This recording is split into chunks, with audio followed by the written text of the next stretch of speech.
যখন আমাদের নখে কালো বা বাদামি বর্ণের পিগমেন্ট দেখা যায় আমরা একে মেলানোনাইকা বলে থাকি এবং পরিশেষে নখটা আস্তে আস্তে ভেঙেও যেতে পারে এবং যদি এটা ডে বাই ডে বাড়তে থাকে তাহলে এটা আক্রান্ত নখের ত্বকের মধ্যেও এটা ইনভলভ হতে পারে।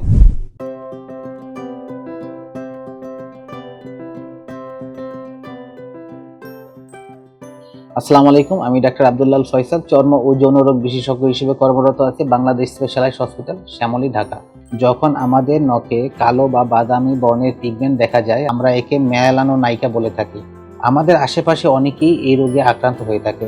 সাধারণত নেইল ম্যাট্রিক্স বা নখের শিকড়ে মেলানোসাইট নামে এক ধরনের কোষের অ্যাক্টিভেশন হওয়ার কারণে মূলত এই প্রবলেমটা দেখা দেয়। যখন নখের শিকড়ে মেলানোসাইট অ্যাক্টিভেশন হয় তখন এই মেলানোসাইট মেলানিন নামে এক ধরনের পিগমেন্ট প্রডিউস করে, যেটার কারণেই আমাদের নখটা মূলত কালো হয়ে থাকে।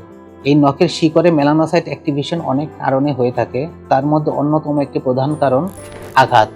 নখে আঘাত অথবা নেল ম্যাট্রিক্সে যদি কেউ আঘাতপ্রাপ্ত হয় তখন এই মেলানোসাইট অ্যাক্টিভেশন হতে পারে।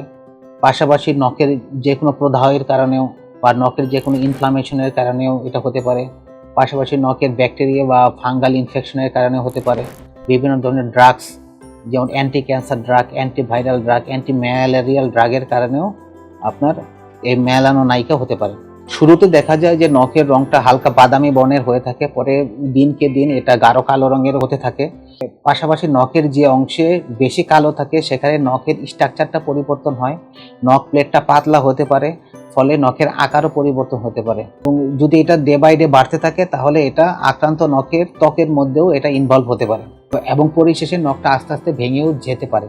যখন এই পিগমেন্ট ডে বাই ডে বাড়তে থাকে পরবর্তীতে অনেক সময় এখান থেকে সাবআঙ্গুয়াল মেলানোমা নামে এক ধরনের ক্যান্সার হতে পারে। তবে দেখা গেছে যে যদি ফ্যামিলিয়াল স্কিন ক্যান্সারের হিস্ট্রি থাকে অথবা আঘাতের কারণে যদি এই মেলানোনাইকা হয়ে থাকে অথবা বয়স্ক ব্যক্তিদের যদি এই মেলানোনাইকা হয়ে থাকে তাহলে দেখা যায় যে সাবআঙ্গুয়াল মেলানোমা হওয়ার সম্ভাবনা অনেক বেশি থাকে। তো এটা মূলত চিকিৎসা করার আগে আমাদের কনফার্ম হয়ে নিতে হয় যে আসলে এটা কোন স্টেজে আছে। সেটা কনফার্ম হওয়ার জন্য আমরা বিভিন্ন ইনভেস্টিগেশন করে থাকি, যেমন নেল ম্যাট্রিক্স বা নেল বায়োপসি অথবা ডার্মোস্কোপি করে থাকি। এটা আসলে কোন স্টেজে আছে সেটার উপর ডিপেন্ড করে আমাদের এটার জন্য কি চিকিৎসাকে সেটা নির্ধারণ করতে হয়। পরিশেষে একজন বিশেষজ্ঞ চিকিৎসকের শরণাপন্ন হওয়ার মাধ্যমে এই রোগ থেকে মুক্তি পাওয়া সম্ভব। ধন্যবাদ।